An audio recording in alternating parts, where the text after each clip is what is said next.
लाडो कुछ दिनों से बहुत खुश थी। उसकी दोनों नाराज सहेलियां उससे सुलह कर चुकी थीं। हर दम उससे प्यारी प्यारी बातें करती, उसके साथ हंसती बोलती। अब उन्होंने घने जंगल में घुसकर बाबा को तंग करना भी छोड़ दिया था। बाबा उन पर एतमाद करने लगे थे। अब तो लाडो को उन सहेलियों पर बड़ा प्यार आता था। वो सोचती, मैं ना मालूम उन्हें अब तक क्यों बुरा समझती रही। ये तो बहुत अच्छी दोस्तें हैं। मौसम सरमा शुरू होने तक शरारती बकरियों ने लाडो को खूब गहरा दोस्त बना लिया। नदी के उस किनारे पर अब घास बहुत कम रह गई थी, इसलिए अब बाबा फजल बकरियों को चराने अक्सर नदी के पार ले जाते। बकरियां घास चरती, पौधों को मुंह मारती और बाबा फजल बेफिक्री से लेटे रहते। वो खुश थे कि शरीर बकरियां भी अब लाडो की तरह अच्छी बन गई हैं। हालांकि ये शरीर बकरियों का फरेब था। अब मंसूबे के आखिरी मरहले पर अमल का वक्त आ चुका था। काली बकरी ने चुपके से बाबा फजल के दस्तरखान से पराठे का एक टुकड़ा उठा लिया। अब वो बेचैनी से कालिए कौवे का इंतजार कर रही थी।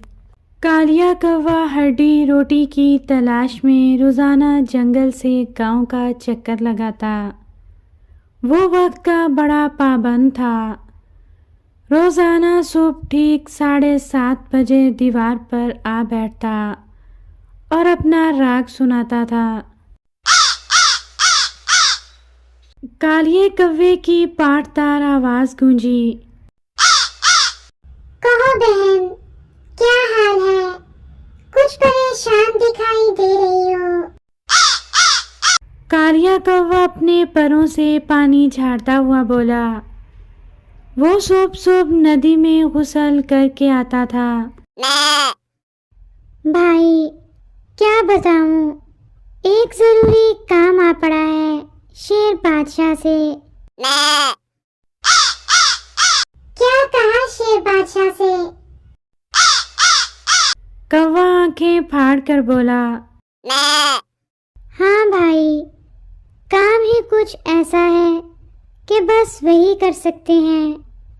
तुम ऐसा करो, शेर बादशाह से कहो आज शाम सूरज ढलने से कुछ पहले जंगल में सुर्ख चट्टानों के पास आ जाएं।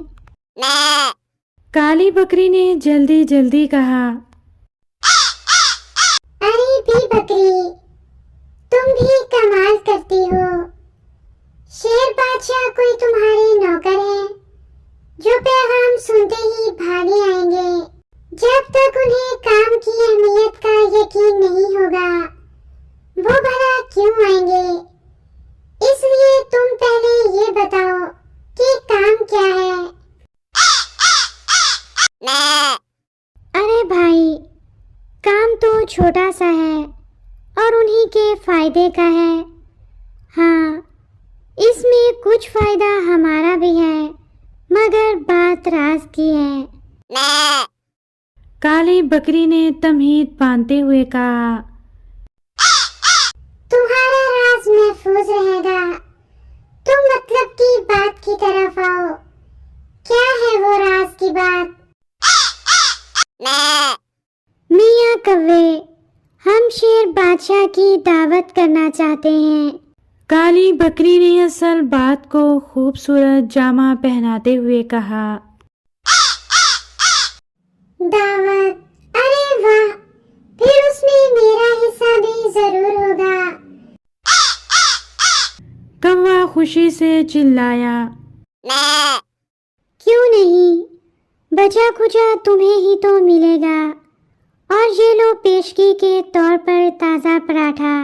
काली बकरी ने पराठे का टुकड़ा उसकी तरफ उछालते हुए कहा।